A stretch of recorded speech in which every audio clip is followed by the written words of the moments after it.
Today's episode is brought to you by Elite Online Publishing, the brand building publisher. They help you write, sell, and market your book online. Check them out at eliteonlinepublishing.com. Also by Book Writing Retreats. Spend 6 days at the beach and have your book written by the time you get home. Check out bookwritingretreats.com and find your way to the beach to write your book. This is Hot Chicks Write Hot Books podcast. If you've always wanted to write a book or started a book and haven't finished it, we're here to give you the advice and tools you need to succeed in getting your book written and published. Hi, I'm Melanie Johnson here with Jen Foster today for our podcast. We want to remind you to please subscribe to us and like us and share us with your friends. And we want you to be a part of our ongoing podcast and share it with everybody because you learn so. Not only do you learn about becoming an author and how to write a book, but you learn everything that the author is an expert about. So today we have a special guest, Dino Watt. Dino is an incredible author. He is going to share with us, he is a relationship expert, and he tells us how you can take your expertise and your rock starness from your business and put it towards your relationships, whether it's family relationships, marriage relationships, and how you take your successful personal relationships and you can transcend that and make those strategies work in your business. So, and today we want to say we are also broadcasting live on Meerkat. So we want to say hi to all our Meerkat friends and please like us and subscribe to us there. So Dino, how are you doing? Thanks so much for coming here today with us. Well, thanks for having me. This is already fun, so I'm sure it's going to be really fun. I'm Meerkat people, is that what it is? Mm-hmm. I'm a bit of a social tard. Yeah. I don't totally and like. Honorary. Yeah, I know like Facebook, I know Twitter, I don't get on it that much, but Facebook is, yeah, definitely on there. But Meerkat, I'm assuming it's a live streaming video type thing? Yes, Yes, so, live stream video. And we want to let you know you're an official honorary hot chick today. And wow. So tell us a little bit about your background and your writing. Well, first of all, it's not the first time I've been called a hot chick, so it's not like news to me. But tell you a little bit about my writing. Well, my writing is interesting because I didn't know this until later on in life, but I was undiagnosed dyslexic growing up, and I just couldn't read. I'm world's worst speller, and so writing a book was a bit of a challenge for me.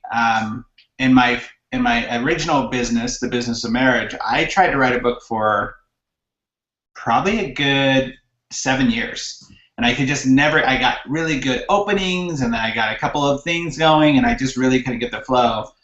The book I finally ended up writing was once I kind of did a transition in my business and I was able to focus my business specifically on one set of people. I had my ideal client and I knew who they were and I just really found a niche. And I created a framework that I was training with, and from that framework, I decided, I'm going to write the book. And I wrote the book in about 7 months, but that was only about 4 times, I said 4, I can't even write, 4 times. See, I'm dyslexic. I can't even write, do the right same fingers. Going to a hotel and just cramming in the book for 3 days straight. I realized I couldn't write at home. I got too distracted. So I went, you know what, let me just go seclude myself away from everybody and everything. And because I was paying for the hotel, it made me have more of a push to get the stuff done. And I would just stay awake for like 18 hours and just write and write and write and write. And so I did that 4 times and I finished the book that way. So that was kind of my process. Awesome. I like how you just dove in and got it done. Yeah, I just, even in work, I recognize how well I work on certain days. Mondays are always pretty bad for me. I work out later in the day. I'll do errands with my wife through the day, just because I recognize that I don't work very productively on a Monday. So I took that same type of philosophy and went, okay, how can I get this done? I feel it in me. I really want to get it out.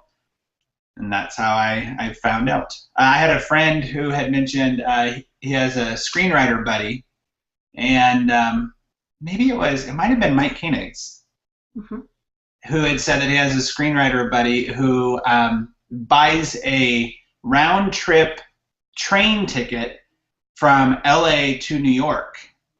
And that's how he writes his screenplays, is he gets on the train and he's stuck in the train. He can't go anywhere. And the whole trip there and the whole trip back, it's like a 2-week trip, I guess, altogether, because trains go a lot slower. And that's how he writes. And I thought, oh, I need to find a process like that. And that's what I found. So Cool. That's great. It's that airplane time. I always love airplane time because there's no distractions and you're kind of just stuck there. And I get more done on an airplane, it seems, than anywhere else. So tell us a little bit about your background, where you're from, and how you got started in the relationship business. Well, I'm from California originally. I was born and raised there until about 10 years ago. My wife and I both grew up in the high desert of California, and thought I'd spend my whole life there. I love California. I miss it every winter here in Utah. Like when it gets to January, I'm just like, please get me to somewhere warm and sunny. Get me back to California. And about 2006, we decided to move here. And at that time, we were dealing a lot with real estate. We were real estate investors and doing pretty well, but we also saw what was going to happen in the market in California. So sold out of everything there, moved here to Utah because the market was still doing well. And I was recruited to be a coach for a very large real estate investing company. I had no idea how to be a coach. I was never taught how to be a coach. And because of that, I became real successful in coaching real fast because I would tell people, I don't know how to be a coach. I'll just tell you what I did to be successful in real estate. And people really gravitated that because there was, first of all, I was doing it. A lot of coaches actually don't do what they coach on. They are just book learners. And that was very attractive to a lot of people. But also because I was just so open about it. I didn't know there were things that I needed to hold them accountable to or not say or whatever. I didn't know there was a formula. And what happened was about 6 months in, I started getting a lot of couples coming into my group that had a really hard time working together. Like just two totally polar opposite ideals of how they would invest in business and do what they do. And so I had to spend a lot of my time. I would spend about 40 of my 45 minutes dealing with their marital issues as opposed to their business issues. So I started trying to show them how they can work better in business together as a couple. My wife and I had worked in business together for a long time.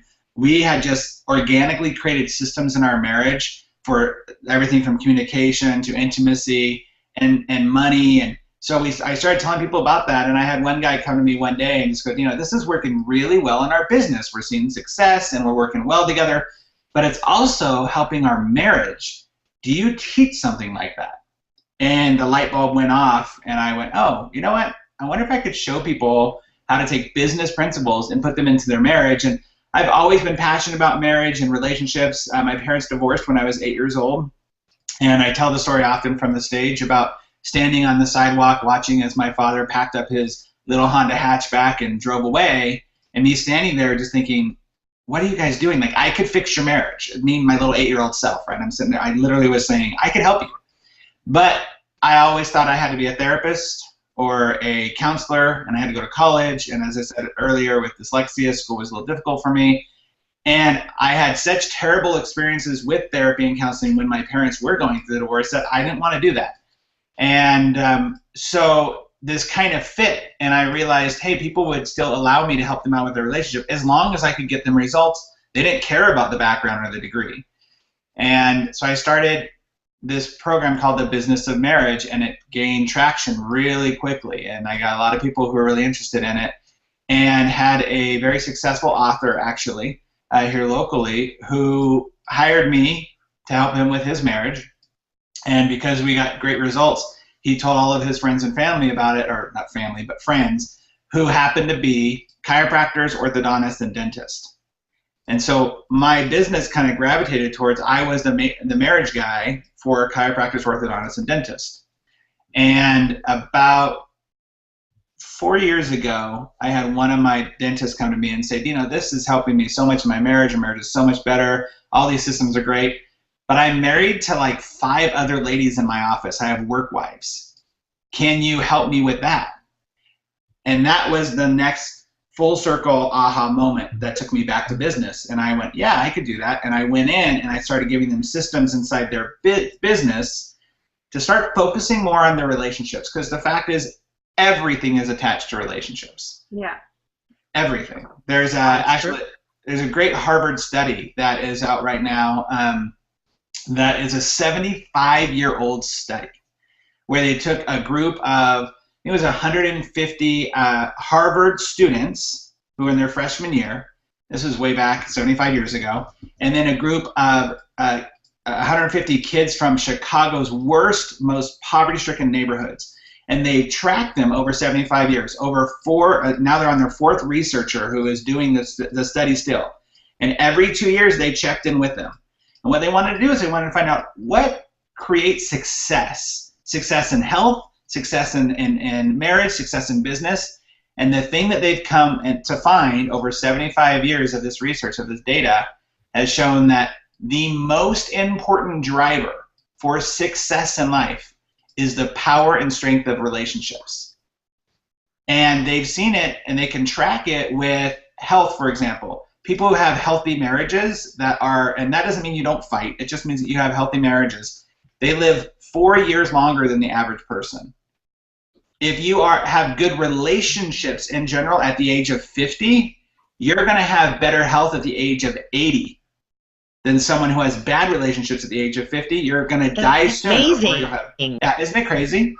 So I love relationships, and I think everything is built on relationships. So super long answer to your short question, but that's how I got into doing what I do.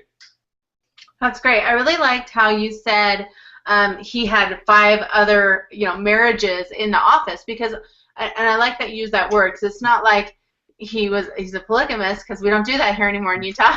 But it was you're saying what you're saying is those relationships have to be treated almost like that, so you can keep those employees or keep that team together. In a dental office, I see lots of times where you're having different hygienists come in, different receptionists every time, and it's because they don't have that going on, and they got to have that relationship not only in the home but also at work. Absolutely, yeah, it's vital. I don't allow my dentist, my clients, to call their employees their staff, because a staff is an infection that nobody wants, right? We make them call them a team, because this is how we win together. Super Bowl just happened. The Broncos didn't win just because of their quarterback. They won because the entire team came together, and that's how you have to think about it. So, yeah. I love it. That's such a small shift with one word, but it's really huge. Versus staff, it sounds like someone you're over. Team is that we're all working together towards a common goal. And even as a family, like you say, we're working together. It's not the individuals. It's probably a lot of those little shifts. Do you have other things that are like that you would say are little shifts in thinking or in verbiage that make a difference? Yeah, we spend a lot of time with our clients, and my business now has pretty much become primarily helping out in the business side of things and creating that relationship inside the office. But we spend a lot of time, especially at the beginning, focusing on 3 very specific areas. Number 1 is the dentist or orthodontist vision. What exactly do they want for this program and for their office? What is their ultimate goal for their office, for themselves, and for the world? And that's literally something that we brought over from the marriage side of things, because a lot of couples don't think about their relationship in the future vision part of things. They let life happen to them, as opposed to designing their life based upon, this is the goal and let me reverse engineer it, and this is what I need to do today in order to get here. That's the first thing we work with dentists. And the second thing that takes a huge shift for a lot of people to get is we focus on their core values as a company. And most companies will go, oh, no, we got core values, like we totally believe in integrity and customer service. Who doesn't have that core value? Like, what company is going, no, we're not about integrity. No, we don't care about customer service. Everyone does that. So it's not unique. So we help them focus on changing words, like you're saying, you're pointing out there. We make them create, as a company, a list of core values that are what they're about every day. How are they showing up every day? And that list becomes what we call the hiring and firing list. So give us some examples of what might be on that list. Yeah. So instead of delivering, instead of just great customer service, every patient's a rock star. Okay. Mm-hmm. Instead of integrity, we have radical transparency.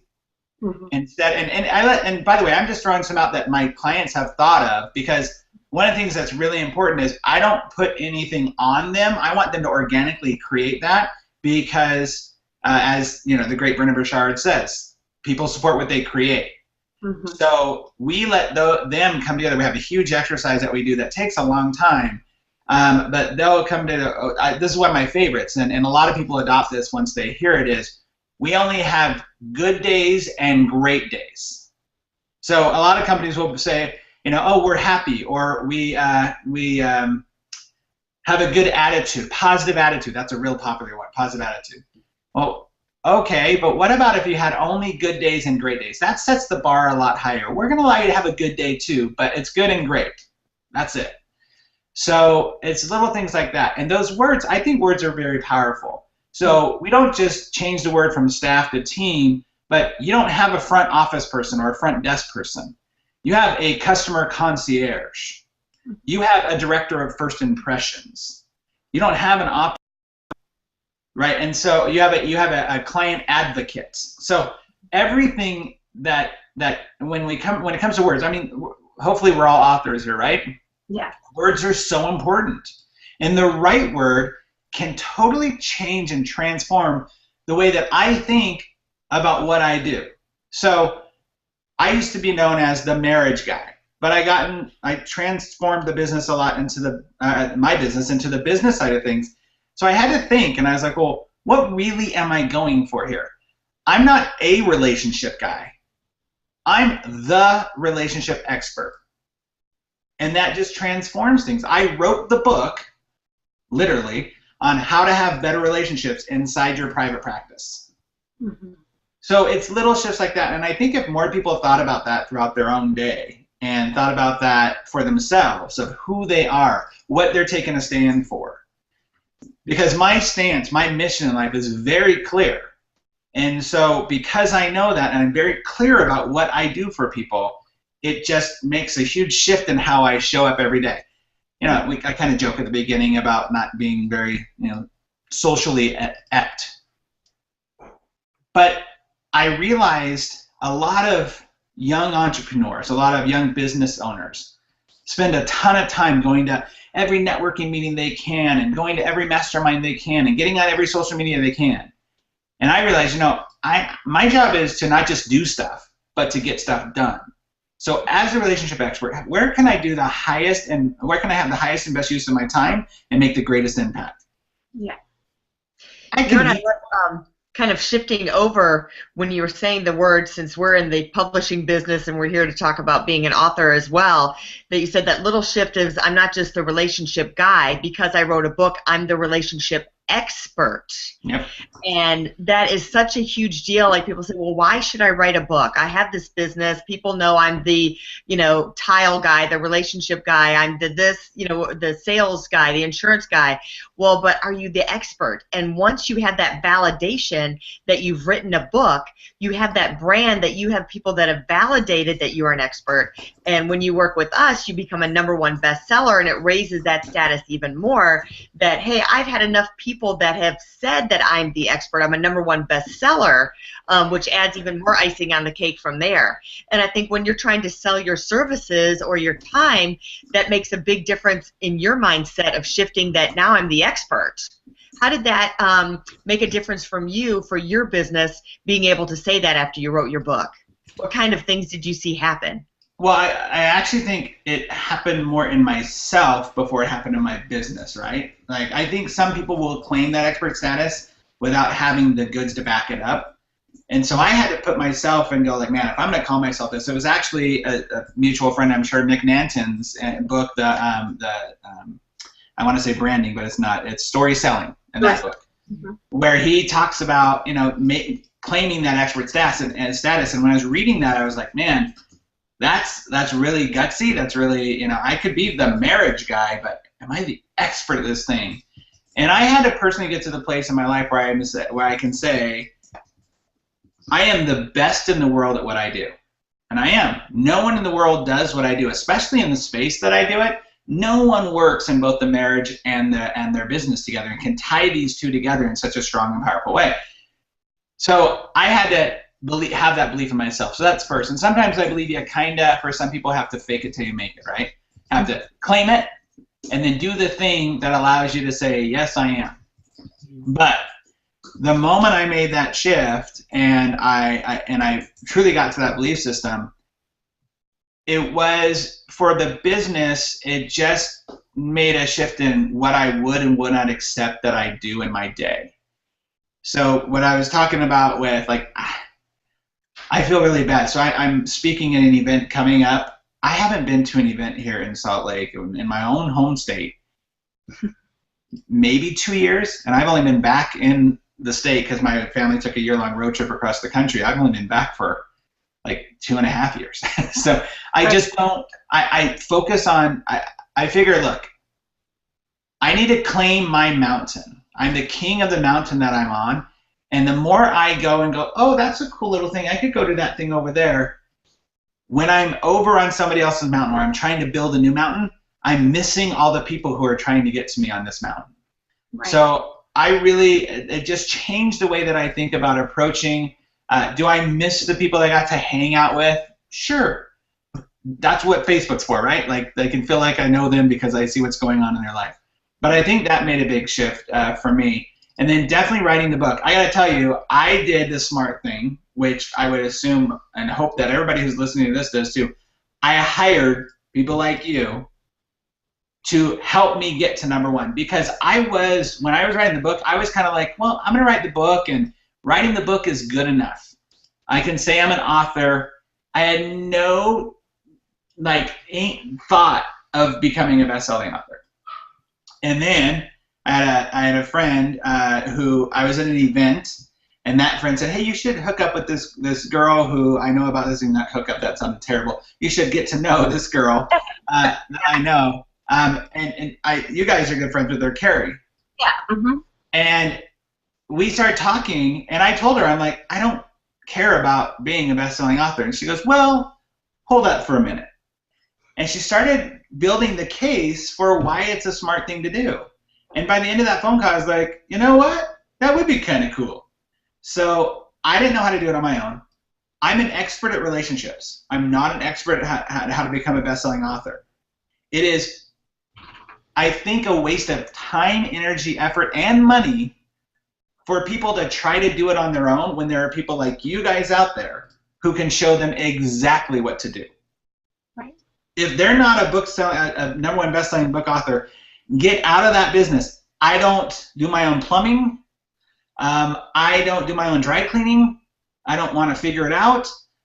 I do what I'm best at. I do work on some things that I care about as a hobby, but becoming a #1 best-selling book author is not about having a hobby. It's about finding the professionals who know what they're doing, and it's so important. So I'm very glad that I did, and it shifts your brain, because I can sit in a room full of all these PhDs, these doctors, these orthodontists, and I don't have any numbers or letters behind my name. I graduated from a technical school. I have a degree in makeup artistry, which we can go into that later on. But I can stand in front of this group of people, and no matter what degrees they have, I can say, yeah, I'm an international best-selling author, and boom, all of a sudden, in some of these places, I'm actually a little more higher status than they are. Right. Well, tell me, out of the things that Carrie told you, what were some of the compelling things that you remember about becoming a #1 best-selling author? To be #1. Well, I think to understand that, it's important to understand my mindset beforehand. So I was involved in acquaintances of mine years ago, probably 6 years ago. So all of Amazon and all that stuff was still rather new. And he was doing a bestseller book launch. And what he did is he had me and he asked me to, and I was happy to. He's a good guy. Spread the word to all the people on my list to buy his book at like 3 a.m. on a Wednesday night so that he could be a best-selling author for 1 minute so he can claim best-selling author. And I just thought, that is lame. Like, I'm an expert at what I do. I'm not a cheater at what I do. I'm not a kind of got there guy. So I thought that it was kind of this whole rigged system that I was going, I don't want to do that. I don't want to be a part of that. Just left a bad feeling in. So when I explained that to Carrie, she was like, oh, no. You need to understand. This is how we do it. And we're going to keep you on BestSelling for a couple of days, if not weeks. We're going to do this and that. And she started explaining this whole process to me, and that she had a herd and putting that herd together with mine and all this stuff. I went, oh, well, that's cool. And the result of that was, I mean, I beat out 4-hour work week for 2 days straight. Yeah. Okay. I beat some of our, I know some people, you know, like Jeff Walker's book, Launch. I was up there with Rich Dad, Poor Dad. You know, all these things that I didn't even imagine. So that transformed even just the only way that the legitimacy of a real bestseller, because I'm sure people are watching are like, oh yeah, I've heard about people doing this and the other. When you have people like the two of you who know how to do it, you don't have to be a big publishing house and have a huge budget behind you. You can have it go viral. That's the beauty of our world today, is the virality of what we can do. And when you guys, when we have people like the two of you who know how to do that, look, let's be honest. Yes, it's a game, but I'd rather know how to play the game to win than try to figure out the game as I'm going along. Right. Or cheat. I had met a fellow publisher in our business the other day, and none of her books were #1 bestsellers. And I said, well, I noticed, you know, none of your authors are #1 bestsellers. And she gave us that same thing of, well, it's just, you know, I just don't really believe in it, that you're monkeying with the system, blah, blah, blah. And so I explained to her more what you had just said. And then she was like, well, do you think you could do that for my authors? Like, if I have authors that want to do that, could you do that for us? And I thought, yeah, you were poo-pooing it because you don't know how to do it. And you don't know how to do that for your authors and give them that support and have those tools and systems for them. So, but then when she thought, oh, well, if you'd be willing to do that for my authors, then yeah, that would be great. That would be so wonderful. So I thought that was kind of interesting. Well, what a lot of people don't understand, so I have a really good friend who is a book, she's an author, but she used to work for one of the really big publishing houses locally and has done a ton of stuff. And, I mean, she's telling me about the stuff, the big publishing houses, what they do to really rig the system for these best-selling books, right?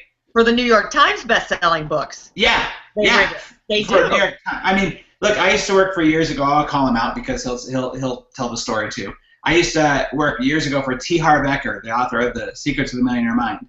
What did he do? He sold the book for 2 years before it was even published at all of his big events, stacked up the numbers, and then all of a sudden, when it was published, boom, you know, all these people bought the books without ever receiving anything.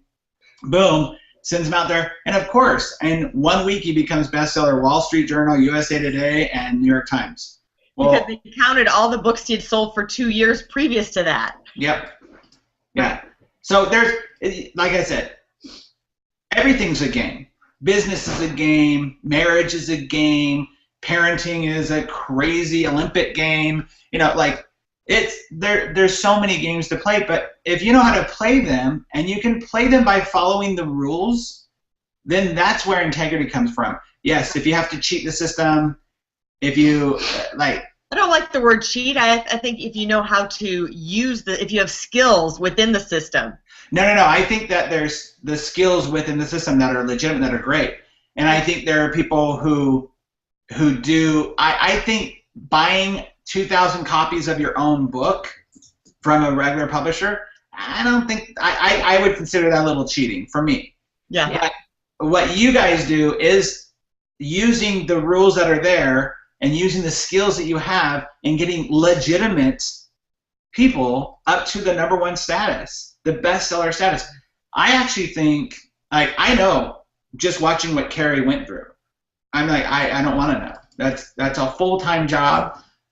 Pay the person who knows how to do it and be involved in the process. But it's a talent and a skill, just like I don't do my own taxes. Why? because my CPA knows how to get me the best tax return or allows me to know where to write things off legitimately way better than I ever would. And it's not worth my time doing it. I'd rather pay him. I'd rather pay you guys to do my book. Well, I really liked how you said, like, it's a game. All these different things are a game. Because what's behind that game is a system. Yes. And so there's a system behind a marriage. And even though it is a game and you have to do this and that and the other to make the relationship work, is a system behind that for it to work the proper way so you can be successful. And I really like that you use that word because behind that word is a system. And the tools and systems is what gets you to what you want and gets you the goal that you're seeking. Well, and those systems are the workout, right? Like when you look at a Michael Phelps who plays in games, what he does is he plays a game. He has to know all those systems, those tools, that practice to get him to win. Everyone else is in that pool is playing the exact same game. It's just whoever is able to work that system the best is going to win. We've all agreed it's a game. All the way down to Monopoly, right? So give us like your top 3 to 5 system skills that we should have for a relationship / business that work from your book. I mentioned number 1 from my book. My book has actually like 4 basic principles. Okay, the 4 basic principles, I call it the core. And the core, the reason why I came up with that is because, as you can tell, I'm an avid worker-outer. No, I'm just kidding. I do like to work out, but I actually grew up a dancer. I was a ballet, tap, and jazz dancer when I was growing up. And one of the things that you always hear whenever you're working out with a trainer or if you see any dancers, that if they don't have a tight core, that everything else is going to fall apart. You'll hear trainers always say, "Oh, strengthen the core, tighten your core, and whatever." With dancers, when you're doing those pirouettes, if you don't know your grounding and your center, you're not going to be able to do a lot of them. So I always equate everything back to the body and going, okay, well, if I'm going to strengthen my core, cool thing about that is no matter what I'm doing, it's going to also, because attached to it, strengthen that part of that appendage.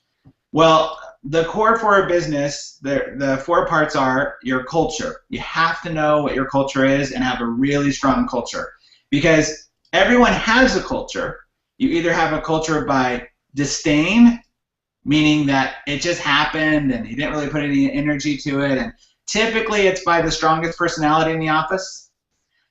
You have a culture by default, which is, hey, we're doing what everybody else is doing, and we're doing all right, we're making some money, we're good. Or you have a culture by design, meaning you are putting effort, energy, you know what your vision is, you spend every day designing out how to get to that thing. The O is for operations. And a lot of people think of operations as like the way you do the thing you do. I look at operations as why you're doing the thing you're doing. Starting with, why do you have these people around you? Are you hiring people who have a motivator beyond a paycheck?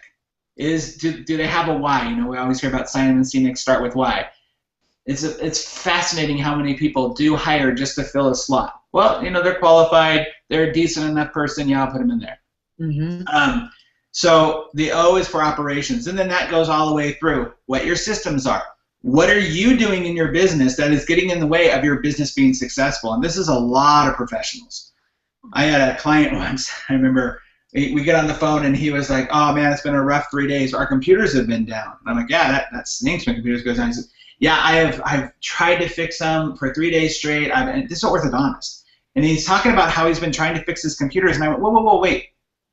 Are you a computer IT tech? I didn't know that. I thought you were an orthodontist. And he goes, "Well, I dabble. I like to dabble." And I'm like, dabbling for 3 days is stupid. Hire the dude, have him come in, fix it in 2 hours, and get back to doing your job.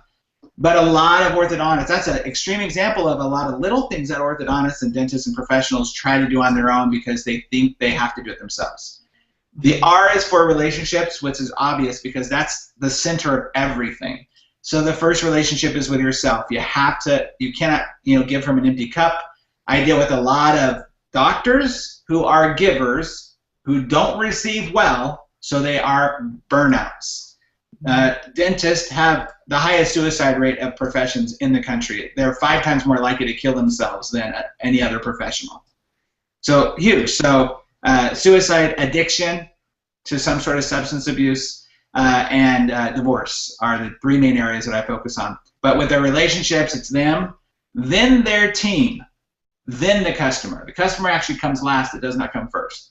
Because if you have a strong team and you focus on your team, they're going to take care of your customers.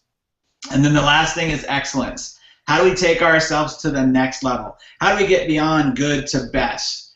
And there are certain very specific things that the best companies in the world do to take themselves to excellence. So culture, operations, relationships, and excellence are the 4 areas that if you just focus on those things, that's it. You're going to have an amazing business. That was so great. What excellent content. We're going to eventually get that transcribed and have it as a white paper that we can post up on our site and put it on our blog and newsletter, if you don't mind. That was just phenomenal. Absolutely. That'd be great. I'd be honored. All right. Tell us the website where everyone can find you, and we're going to put your book also on Elite Online Publishing and Hot Chicks, so people can buy your book. But tell us where your website is and where we can find you. Yeah, it's just my name, DinoWatt.com, and it's DINOWATT, no S.com. That's where you get all the information about me. I'm on Facebook and Twitter. I might not tweet you. I might not tweet you. But now you might meerkat people. You're meerkatting today. We got a lot of meerkat. I got to get up on meerkat, I guess. I guess got to get an official... We just had a request to restream this, so there you go. Oh, cool. Meerkat people, if you want, probably in 4 or 5 days, it will be on iTunes for Hot Chicks Write Hot Books podcast. You can find it there, and you can watch it over and over again. You can also find it on Stitcher Radio, same thing, Hot Chicks Write Hot Books. You can find the link at Elite Online Publishing. So we put our podcast link right there. You can find it there too. And we do book writing retreats. So if you're interested in getting your book written and you want to come stay a week with Jen and I down in the islands in the Dominican Republic, we will help you get your book written. You'll have your book written in a week, and you'll have your social media up, and we will make you a #1 bestseller. I know that's a big claim, but we've done it before, so we can do it for you too. And if you don't have time to go down to the island for a whole week, then you know what? We'll work with you individually. And we are getting ready to put out a little seminar, and so we'll keep you posted on what we're going to do with that, but we're going to start doing some seminars as well. So thanks for joining us. Again, Dino Watt, make sure you find him and get his book, and thanks for joining us, Dino. You were super. Absolutely, I appreciate it. And let me just say, if you don't have time to go down to the Dominican Republic to write a book and get a #1 best-selling book, you definitely need to get a #1 best-selling book so you can get the time to go down and do something like this. That's so true.